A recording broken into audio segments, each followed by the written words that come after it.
Amen, amen, amen. Bien aimé, nous voyons ce que Jésus-Christ a dit à cette femme d'aller ramener son mari, le péché qu'elle avait dans sa vie, qui a été dévoilé par Jésus. Pourtant, elle n'avait pas dit à Jésus qui elle était. Elle a reconnu en Jésus-Christ que Jésus-Christ était un prophète. Après, quand Jésus-Christ continuait à parler, elle s'est dit que non, je n'ai pas affaire à un prophète seulement. J'ai affaire à plus grand que ça. Elle a reconnu en Jésus-Christ qu'il était le Messie. On n'a pas lu le verset, mais il a reconnu, il a dit à cette femme, moi qui te parle, oui, je le suis. Donc, bien aimé, cette femme était peut-être rejetée, insultée, calomniée, moquée. Peut-être elle n'avait pas de paix à cause du péché qu'elle avait, à cause de ses maris qu'elle avait, parce que peut-être les siens la rejetaient, les siens l'insultaient, les siens l'avaient mis à part. Elle n'avait personne, elle n'était pas considérée, elle ne pouvait pas parler à cause de ses maris qu'elle avait. Elle était déjà condamnée. Mais, bien aimée, cette femme, quand elle partait de chez elle pour aller au puits chercher de l'eau, elle ne savait pas que ce jour, sa vie allait changer. Elle ne savait pas que ce jour, elle allait rencontrer celui-là qui est le Messie, envoyé par Dieu pour transformer sa vie. Elle ne le savait pas. Mais Jésus-Christ, il connaît toutes choses, le début et la fin, il connaît toutes choses. Lui avait déjà rendez-vous avec cette femme au puits. Il le savait. Il savait que Jésus, je vous rappelle que bien aimé, Jésus avait seulement un ministère de 3 ans. Donc il n'avait pas le temps à perdre. Donc tout ce qu'il faisait, c'était avec précision. Cette femme ne savait pas, mais Jésus savait que il devait rencontrer cette femme. Il allait changer son histoire. À ce puits, quand elle a rencontré Jésus, il savait parce qu'il avait une mission pour elle. Il avait une mission dans sa vie précise, car c'est par elle que la Samarie elle devait venir à Jésus. La parole nous dit plus loin que quand elle est allée évangéliser son peuple, ils sont venus à Jésus. Donc c'était vraiment le canal que Jésus avait choisi, était cette femme que tout le monde rejetait, cette femme que tout le monde insultait, cette femme que tout le monde chosifiait. Elle n'avait pas de valeur, mais Jésus-Christ l'a valorisée, a changé son histoire. Quand cette femme avant qu'elle n'arrive au puits, elle était cette femme-là méprisée.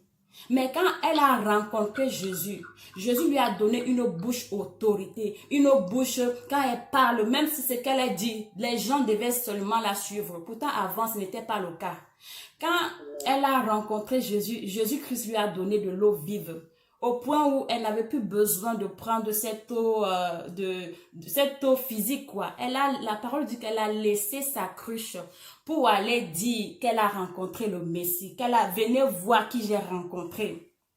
Bien-aimés, les gens seront toujours là pour nous condamner. Les gens seront toujours là pour nous accuser. Les gens seront toujours là pour nous mépriser. Même si on fait un tout petit comme ça, les gens vont grossir ça. Mais Jésus n'est pas venu pour nous condamner. Jésus est venu pour nous libérer parce qu'il nous aime. C'est pour ça qu'il est venu et non pour nous condamner. La Bible, il a dit à cette femme, à la femme adultère, pour cette femme, il a plaidé en disant que celui qui n'a jamais péché lui lance la première pierre. Mais ils étaient incapables de le faire parce qu'ils étaient tous remplis du péché. Mais c'était seulement le péché de cette femme qu'ils voyaient. C'était ça qui était visible, mais pas pour eux. Pour eux, il était caché. On ne pouvait pas les lapider. Mais Jésus a dit, personne n'a pu. Jésus a demandé à cette femme, où sont ceux qui t'accusaient? N'étant-tu pas condamné? Elle a dit non. Il a dit que moi non plus, je ne te condamne pas.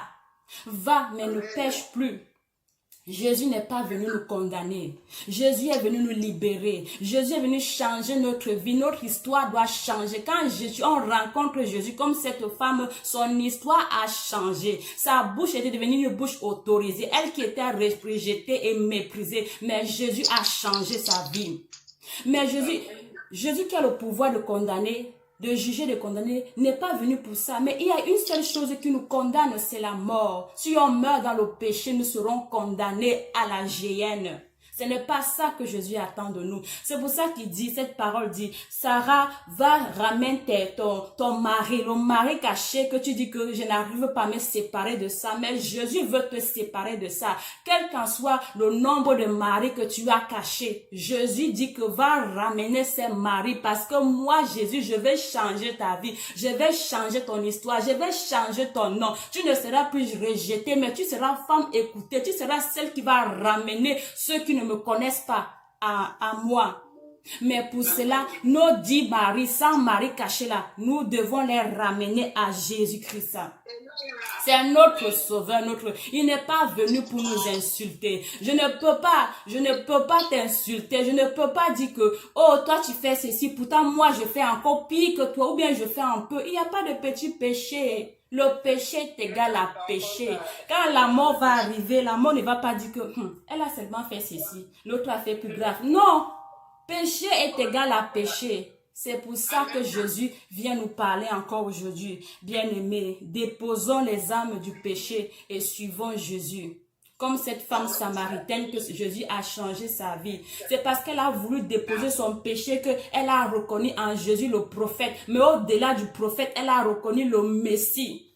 Si elle ne voulait pas écouter Jésus, elle ne devait pas reconnaître tout cela en Jésus. Elle a accepté de ramener ce mari.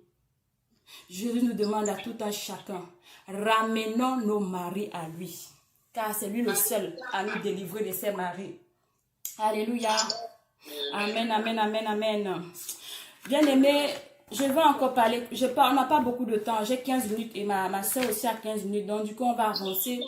Je vais parler d'une autre femme, un autre sujet, vraiment, qui parle de l'impact de la femme dans l'église.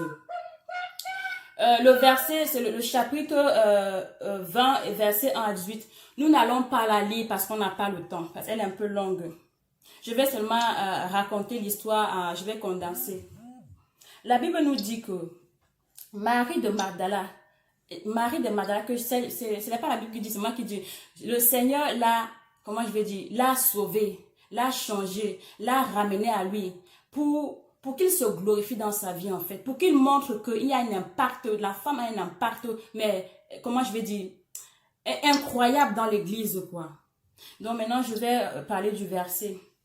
Dans Jean 20 verset 1 à 18.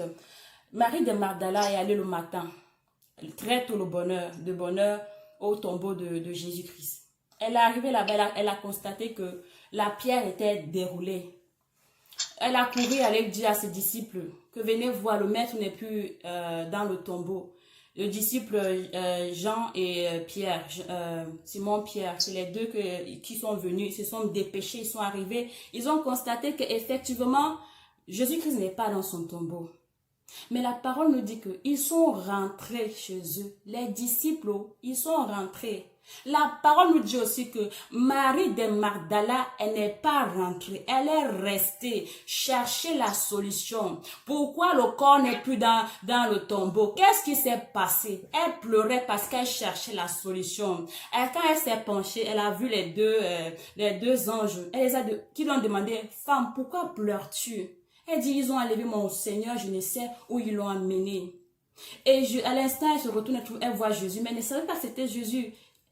Jésus dit, mais femme, pourquoi pleures-tu? Qui cherches-tu? Elle dit à Jésus en croyant que c'était le jardinier. Seigneur, si c'est toi qui l'as amené, dis-moi où tu l'as mis, je vais aller le chercher. Mais quel amour! Elle a plaidé le corps de Jésus. Elle ne s'est pas posé la question de savoir que je vais le porter comment?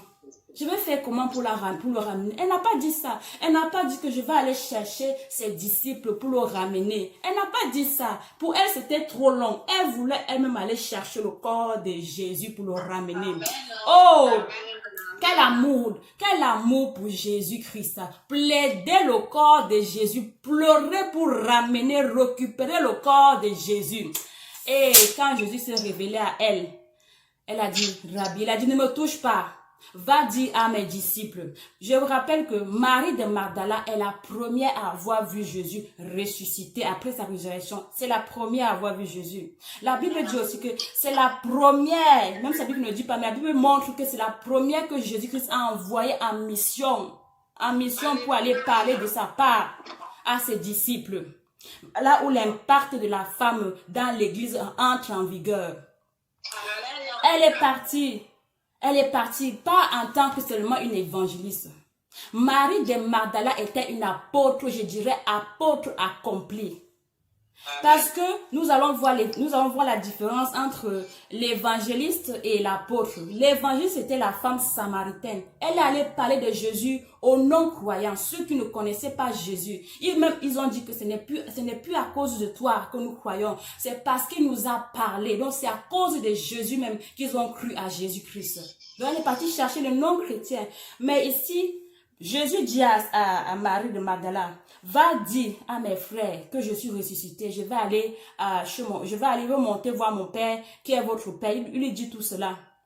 Donc, Marie de Magdala a été envoyée pour aller parler aux disciples. Disciples veut dire ceux-là qui ont déjà donné leur vie à Jésus-Christ. Ceux-là qui appartiennent déjà à la bergerie de Jésus-Christ. Ceux-là qui ont déjà été enseignés. Les disciples avaient déjà été enseignés par Jésus. Ils allaient en mission tout le temps avec Jésus. Donc, c'était les disciples accomplis. Ce n'était plus les personnes qui devaient aller encore évangéliser pour dire que, oh, venez à Jésus. Non! Sa mission était claire. Va dire à mes disciples que je suis ressuscité. Et c'est ce qu'elle a fait. Bien-aimé, je veux dire à une personne que Jésus t'appelle à une femme que tu es appelée au saint ministère. Tu peux le faire parce que Jésus t'a oint pour ça. Marie de Magdala est une preuve vivante que Jésus l'a appelée pour aller parler à ses disciples. Elle était apôtre comme tous les autres disciples.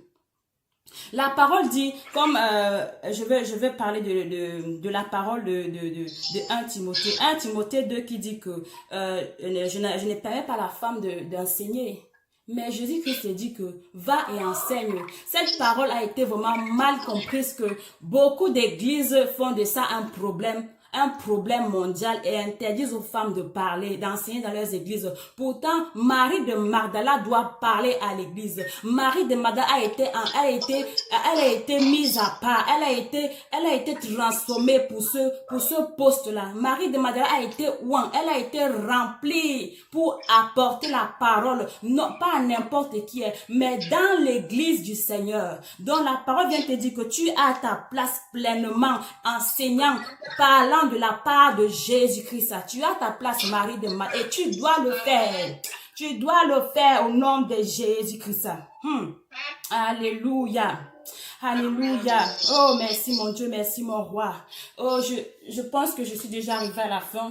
Donc, je vais conclure pour dire que Dieu a appelé la femme. La femme a sa place pleinement. Nous voyons que Marie de Magdala avait sa place. Elle a servi l'Éternel. Nous ne devons pas seulement nous attacher et rester dans le superflu de la parole de l'apôtre Paul. Même si c'était vrai qu'il a dit ça, il peut se tromper. Comment je vais dire? Notre exemple parfait, c'est Jésus-Christ. Jésus-Christ est notre seul exemple parfait. C'est le seul. Nous voyons avec Moïse au désert. Dieu l'a dit, parle au rocher pour que l'eau sorte. Il a frappé le rocher 2 fois. Et ça l'a coûté quoi? Canaan. Est-ce que c'est notre exemple? Ce n'est pas notre exemple parfait. Nous voyons avec David, le roi David, qui a tué Uri au combat pour voler sa femme. Il lui fait un enfant. Est-ce que ce n'est pas notre exemple parfait? Nous voyons Jonas qu'on a envoyé à Ninive. Il voulait partir à Tarsis. À cause de sa désobéissance, les gens ont failli mourir.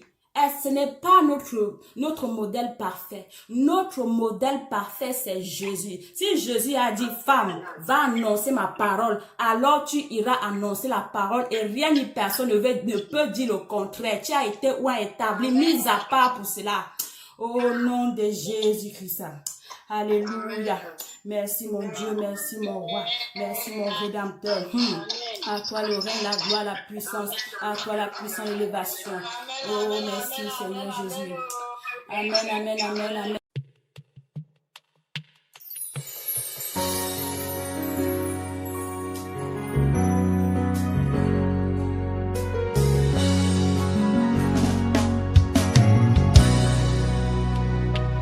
Mighty God, I bless your name. Holy One, I worship you, for you are God all by yourself. You are God all by yourself.